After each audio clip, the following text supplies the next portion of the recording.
Something felt very wrong with Kyle Busch at Watkins Glen, and NASCAR fans noticed it immediately because with 38 laps still left in the race, Busch suddenly got on the radio and asked his team to find a doctor. Not after the race weekend, not later that night, right then. And when one of the toughest drivers NASCAR has ever seen says he's going to need a shot after climbing out of the car, people pay attention, especially when that driver is already fighting through one of the most difficult seasons of his entire career. The moment happened quietly during the Go Bowling at the Glen broadcast. Busch radioed his team asking for Dr. Bill Heisel, the longtime Hendrick Motorsports physician, to meet him after the race. The team asked a simple question: did he need medical help at the car or at the bus? And Busch's answer may have been the biggest clue of all. He said, the bus. That distinction matters. If Busch had requested medical attention at the car during the race, NASCAR immediately starts treating the situation as something potentially urgent. Instead, Busch stayed in the race car, finished the event, and pushed through whatever discomfort he was dealing with. But even without a full explanation, concern spread quickly online. Because fans know what kind of pain tolerance Kyle Busch already has. This is the same driver who nearly tore his leg apart earlier this year after a freak accident at home. Right before the clash at Bowman Gray, Busch climbed onto a small step stool trying to reach a smoke detector outside his son Brexton's room. The stool collapsed underneath him. At first, Busch reportedly thought he was fine. Then the bleeding started. Doctors later discovered the injury barely missed major muscle tissue in his left leg and required 24 stitches. And somehow, in classic Kyle Busch fashion, he still raced just days later. That's why Sunday immediately got people talking, because if a driver with that kind of pain tolerance is asking for medical help during a race, there's probably a legitimate issue happening behind the scenes. Here's where the situation gets interesting from a racing perspective. Watkins Glen is not an easy track to drive when your body isn't fully right. The circuit has major elevation changes, heavy braking zones, and constant left-right transitions through technical corners. Drivers are aggressively working the pedals every lap while absorbing lateral forces through the entire body. And if Busch's left leg was still bothering him from that earlier injury, this track would absolutely expose it. Every braking zone becomes harder, every lap becomes more physical, every mistake becomes more likely. There was also discussion during the broadcast about possible sinus issues. That may sound minor to casual fans, but on a road course, sinus pressure can become brutal inside the helmet.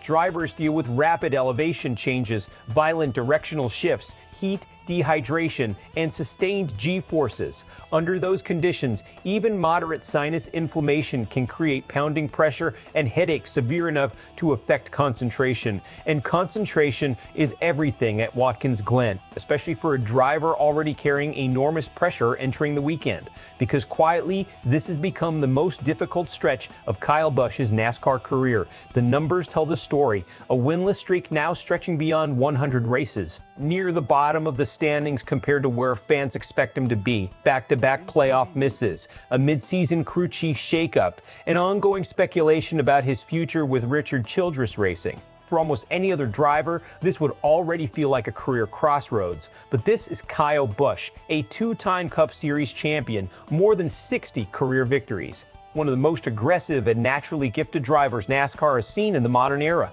That's why the frustration around this season feels so unusual, because the speed flashes are still there sometimes. The results just aren't. And honestly, that may be the hardest part mentally for elite drivers, when you know you can still compete, but the finishes keep slipping away. That pressure builds every single weekend. Now, from a deeper competition standpoint, this moment also highlighted something NASCAR teams rarely discuss publicly enough: the physical side of stock car racing. Fans sometimes underestimate how demanding these races actually are, especially road courses. Drivers are wrestling heavy cars without power steering assistance comparable to road racing series, managing heat inside the cockpit, braking violently into corners, and staying mentally locked in for hours. Doing that while physically compromised is incredibly difficult. And Busch choosing to stay in the race says a lot about the mentality veteran drivers still carry in this sport. Because in NASCAR culture, drivers rarely want to step out of the car unless absolutely necessary. That mindset earns respect inside the garage, but it also creates risk, especially during a season where Busch already seems to be carrying both physical wear and emotional frustration simultaneously. Now, naturally, fan reactions online split into multiple directions.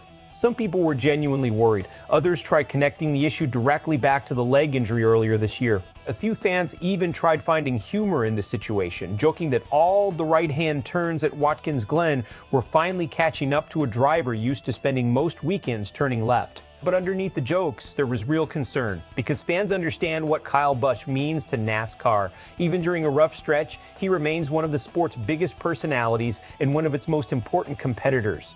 When Busch struggles, people notice. When Busch gets frustrated, headlines follow. And when Busch asks for a doctor mid-race, the entire garage pays attention. Looking ahead, there are really two possible ways this story develops. Best case scenario, this was simply temporary discomfort, either lingering leg pain, sinus pressure, or physical soreness from one of NASCAR's toughest tracks. Busch recovers quickly, the number 8 team continues improving chemistry with crew chief Andy Street, and the second half of the season becomes a reset point. That's the optimistic outlook, but the worst case scenario is harder to ignore. If physical issues continue stacking on top of competitive frustration, it becomes much tougher for Busch and the team to stabilize the season emotionally and strategically. And in NASCAR, confidence can disappear fast when results and health problems start colliding together, because once frustration enters the garage every week, mistakes usually follow. Right now, though, one thing is still very clear. Kyle Busch finished the race. And honestly, that alone probably tells you everything about the kind of competitor he still is. So now the question becomes, is this just another rough chapter in a difficult season for Kyle Busch, or are we watching early signs of a much bigger turning point in his NASCAR future? Drop your thoughts in the comments. And if you're new to Sportswire USA, subscribe for more NASCAR analysis, breaking stories, and inside the garage coverage every week.